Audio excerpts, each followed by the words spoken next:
இந்த பயணம் வந்து ரொம்ப அற்புதமான பயணம்.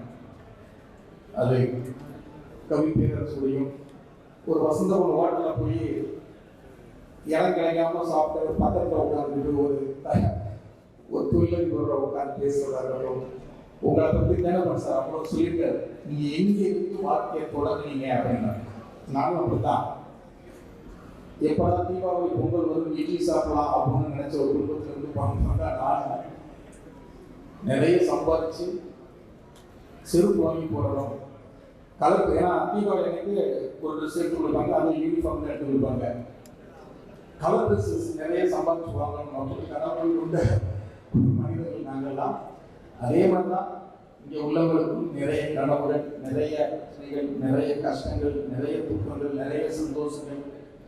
நம்ம வாழ்க்கையிலிருந்து எந்த படத்தை எடுக்கிறோமோ அந்த படம் வந்து கண்டிப்பாக மக்களுக்கு ரொம்ப பிடிச்ச ஒரு சினிமாவாக மாறும். நான் என்னுடைய படங்கள்லாம் என் வாழ்க்கையில், என் சொந்தங்களில், என்னுடைய உறவுகளுக்கு இருந்தால் நான் எடுக்கிறேன். அந்த மாதிரி இங்கே இந்த மாதிரி தான் அவ்வளவு குட்டி கிடைக்கு. கண்டிப்பாக அதை நீங்கள் தேர்ந்தெடுத்து கொண்டு வந்தீங்கன்னா கண்டிப்பாக மிக சிறந்த சினிமாக்கள் இந்த மண்ணிலையும் பிறகும். மீளர் அதுக்கு ஒரு சிறந்த உதாரணமாக அமையும் நினைக்கிறேன். அந்த டீம் எல்லாருக்கும் வாழ்த்துக்கள். கண்டிப்பாக அந்த படம் மிகப்பெரிய வெற்றியடையும், சக்ஸஸ் எல்லாரும் கூப்பிடுங்க. திரும்ப நான் யார் பார்த்துருக்கிறோம். அதனால் நானே சொல்லிடுறேன், அடுத்து நம்ம கவி பேரரசுடைய பேச்சை நானே கேட்க ரொம்ப ஆவலாக இருக்கேன். ரொம்ப நன்றி, சந்தோஷம்.